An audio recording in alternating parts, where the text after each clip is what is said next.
அனைவருக்கும் வணக்கம். விருச்சிக ராசிக்காரர்களுக்கு உச்ச நிவர்த்தி பெறும் சூரியனால் மே 14ஆம் தேதி முதல் ஜூன் 14ஆம் தேதி வரை நடந்தே தீரும் என்று சொல்லக்கூடிய வகையில் எந்தெந்த நிகழ்வுகள் அமைந்துள்ளன. சுக்கிரனின் ஆட்சி வீடான ரிஷபராசியில் சப்தமஸ்தானத்தில் அமரக்கூடிய சூரியனின் அமைப்பால் ஜூன் 14ஆம் தேதி முடிவதற்குள் இவை நடந்தே தீரும் என்று சொல்லக்கூடிய வகையில் எந்தெந்த நிகழ்வுகள் அமைந்துள்ளன என்று பார்க்கும் போது விருச்சிக ராசிக்காரர்களுக்கு 10ஆம் இடத்தின் அதிபதியாக இருக்கிறாருங்க சூரியன்.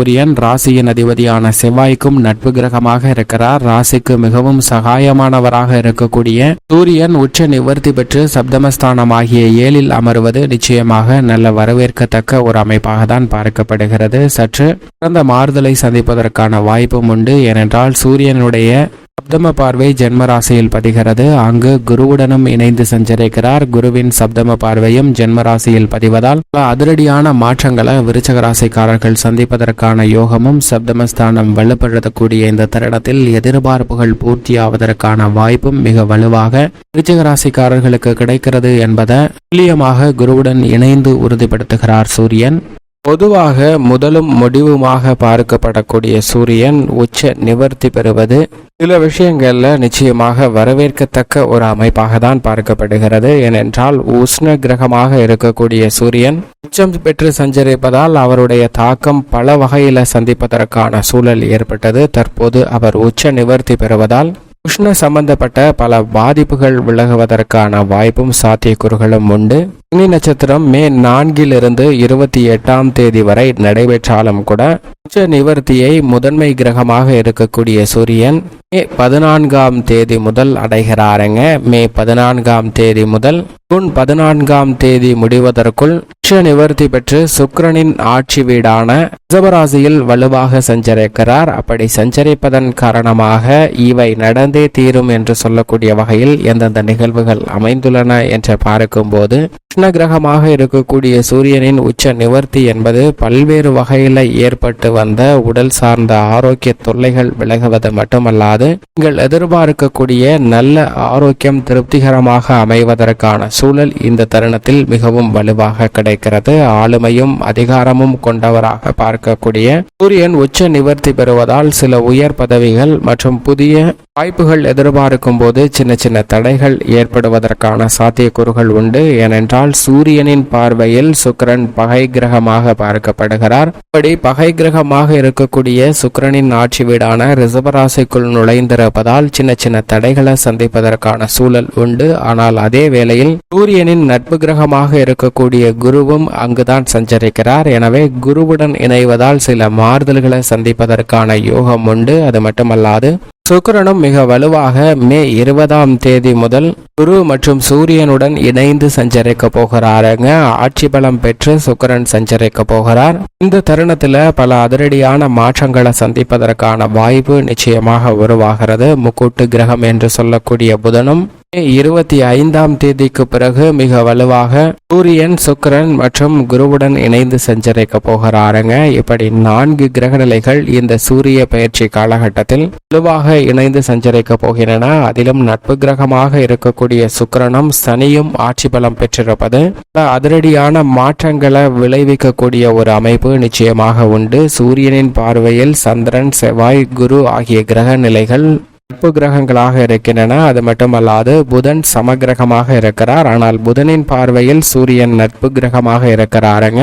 சூரியனுக்கு பகை கிரகமாக சுக்கிரன் சனி ராகு கேது போன்ற கிரகநிலைகள் உள்ளன. இந்த கிரகநிலைகள் சூரியனை பகை கிரகமாக பார்ப்பதால் இந்த தருணத்தில் தசாபுதியில் சூரிய திசையோ அல்லது சூரிய புக்தியோ நடைபெறும் போது சூரியனின் நட்பு கிரகமாக இருக்கக்கூடிய குரு புதன் சந்திரன் செவ்வாய் உள்ளிட்ட கிரகங்களின் புத்தியோ திசையோ நடைபெற்றால் நல்ல மாறுதல் உண்டு. சுக்கிர திசை நடைபெறும் போது இந்த தருணத்துல சூரிய புத்தி நடைபெற்றாலும் கூட கூடுதல் கவனத்துடன் செயல்பட வேண்டிய ஒரு தருணமாக தான் பார்க்கப்படுகிறது என்பதை உச்ச நிவர்த்தி பெறக்கூடிய சூரியன் தெளிவாக உறுதிப்படுத்துகிறாருங்க. பொதுவாக சூரியனை பொறுத்த வரைக்கும் பாவ கிரகமாக பார்க்கப்படுகிறார். அவர் ஒருவருடைய ஜாதக அமைப்பில் 3, 6, 10 மற்றும் 11 ஆகிய இடங்களில் சஞ்சரிக்கும் போது அபரிவிதமான வளர்ச்சியும் நன்மையும் மிக அதீதமாக அள்ளி கொடுக்கக்கூடிய ஒரு அமைப்பாக பார்க்கப்படுகிறது. சற்று மிகவும் சாதகமற்ற ஒரு அமைப்பு என்றால் நிச்சயமாக அது ஜென்மத்திலோ அல்லது அஷ்டமத்திலோ உஷ்ண கிரகமும் முதன்மை கிரகமுமாக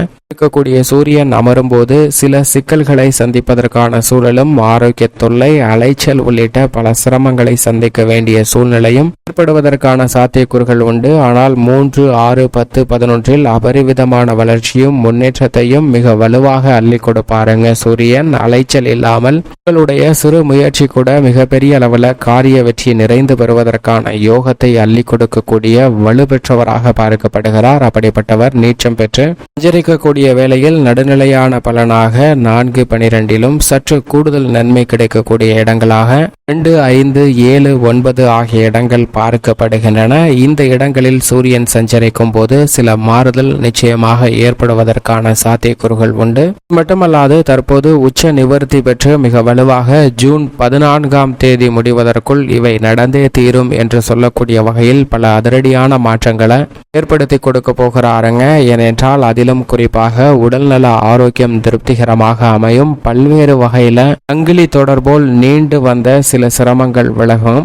குறிப்பாக இல்லத்தில் சுப நிகழ்வுகளில் திட்டமிட்ட தடைகள் அதிரடியாக விலகக்கூடிய ஒரு தருணமாக பார்க்கப்படுகிறது. மிக அற்புதமான தருணமாக இந்த தருணம் அமைந்துள்ளது. எப்பேற்பட்ட சுப நிகழ்வுகளையும் தடையில்லாமல் சிறப்பாக செய்து முடிக்கக்கூடிய யோகத்தை நிச்சயமாக ஏற்படுத்தி கொடுக்கிறாருங்க. மட்டுமல்லாது உச்ச நிவர்த்தி பெற்றிருந்தாலும் ஆளுமையும் அதிகாரமும் மிக்க வாய்ப்புகளும் பொறுப்புகளும் உங்களை தேடி வருவதற்கான சாத்தியக்கூறுகள் உண்டு. அவற்றை சரியான முறையில் பயன்படுத்திக் கொள்வது உங்களது கையில்தான் இருக்கிறது என்பதை சூரியன் உறுதிப்படுத்துகிறார். ஏனென்றால் இந்த வேளையில் சூரியன் மிக வலுவாக புத ஆதித்ய யோகத்தையும் குரு சூரிய யோகத்தையும் மிக வலுவாக ஏற்படுத்தி கொடுக்க போகிறாருங்க. எனவே பல நன்மைகளை இல்லத்தில் மட்டுமல்ல தொழில், வியாபாரம், உத்தியோகம் சார்ந்த பணிகளில் கிடைப்பதற்கான யோகம் உண்டு. அதை உங்களுடைய அன்றாட வாழ்வில் உணர்வதற்கான வாய்ப்பு நிச்சயமாக ஜூன் 14 முடிவதற்குள் கிடைப்பதற்கான சாத்தியக்கூறுகள், இவை நடப்பதற்கான வாய்ப்புகள் நிறைந்து உள்ளது என்பதை சூரியன் உறுதிப்படுத்துகிறார். விருச்சிக ராசிக்காரர்களை பொறுத்தவரைக்கும் கலஸ்திர ஸ்தானம் என்று சொல்லக்கூடிய 7ஆம் இடத்தில் குரு, சூரியன் ஆகிய 2 கிரக நிலைகள் இணைந்து சஞ்சரிப்பது மட்டுமல்லாது 20ஆம் தேதிக்கு பிறகு சுக்கிரனும் ஆட்சி பலம் பெற்று சஞ்சரிக்க போகிறார். 25 வித்யாகாரகரான புதனும் சப்தமஸ்தானத்தை வலுப்படுத்த போகிறாருங்க. இப்படி பல கிரக நிலைகள் சப்தமஸ்தானத்தை வலுப்படுத்தக்கூடிய இந்த தருணம் நிச்சயமாக விருச்சிக ராசிக்காரர்கள் எந்த காரியத்தை திட்டமிட்டு செயல்படுத்த முயற்சி செய்தாலும் அவற்றில் மிகப்பெரிய அளவில் காரிய வெற்றி உண்டு. திட்டமிட்டபடி அனைத்தையும் துல்லியமாகவும் கனக்கச்சிதமாகவும் செய்து முடிக்கலாம். அதிலும் குறிப்பாக திருமணம், காதல் திருமணம், நிச்சயிக்கப்பட்ட திருமணம் கிடைப்பதற்கான யோகம் உண்டு. பல்வேறு வகையான சுப நிகழ்வுகளை மிக சிறப்பாக செய்வதற்கான வாய்ப்பு உண்டுங்க. அதிலும் குறிப்பாக காதுகுத்து, வளகாப்பு, புதுமனை புகுதல் என பல சுப நிகழ்வுகளை நீங்கள் திட்டமிட்டபடி சிறப்பாக செய்து முடிக்கக்கூடிய யோகம் வலுவாக கிடைக்கிறது.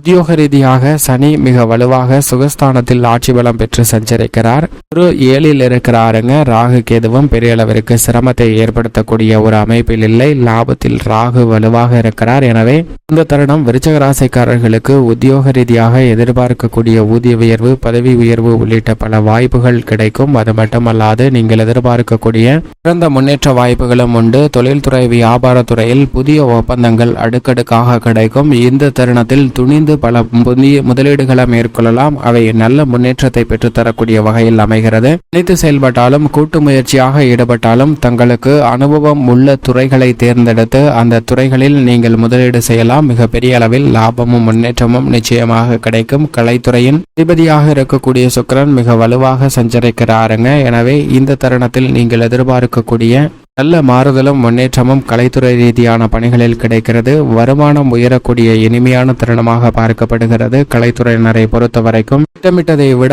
நல்ல வளர்ச்சி கிடைக்கும். அரசியல் சார்ந்த பணிகளிலும் வெற்றி வாய்ப்பு உங்களுக்கு மிகவும் பிரகாசமாக அமையக்கூடிய யோகம் இந்த தருணத்தில் ஜூன் 14 முடிவதற்குள் மிக சிறப்பாக கிடைக்க போகிறது என்பதை தெளிவாக உறுதிப்படுத்துகிறாருங்க. ஆட்சியும் அதிகாரமும் கைப்பற்றுவதற்கான யோகம் மிக வலுவாக உண்டு. மாணவர்களின் கல்வியில் முன்னேற்றமும், விவசாயம் சார்ந்த பணிகளில் நல்ல வளர்ச்சியும் கிடைக்கும். பெண்மணிகளின் நலனுக்கு பொறுப்பேற்ற குரு சுக்கிரன் ஆகிய 2 கிரக நிலைகளும் சப்தமஸ்தானத்தை வலுப்படுத்துவதால் விருச்சிக ராசிக்கார பெண்மணிகளுக்கு எதிர்பார்ப்பும் சுப நிகழ்வுகளும் இனிமையாக கைகூடும். மேலும் இந்த தருணத்தை விருச்சிக ராசிக்காரர்கள் சாதகமாக மாற்றிக்கொள்ள நிச்சயமாக தினமும் காலையில் எழுந்து சூரியனை வழிபாடு செய்யுங்கள். சூரியனிடமிருந்து கிடைக்கக்கூடிய ஆற்றல் தங்களுடைய அன்றாட பணிகளை புத்துணர்ச்சியுடன் மேற்கொள்வதற்கான யோகத்தையும் பல்வேறு வகையான நன்மையையும் விருச்சிக ராசிக்காரர்களுக்கு நிச்சயமாக அள்ளி கொடுக்கும் என்பதில் சந்தேகமே இல்லை.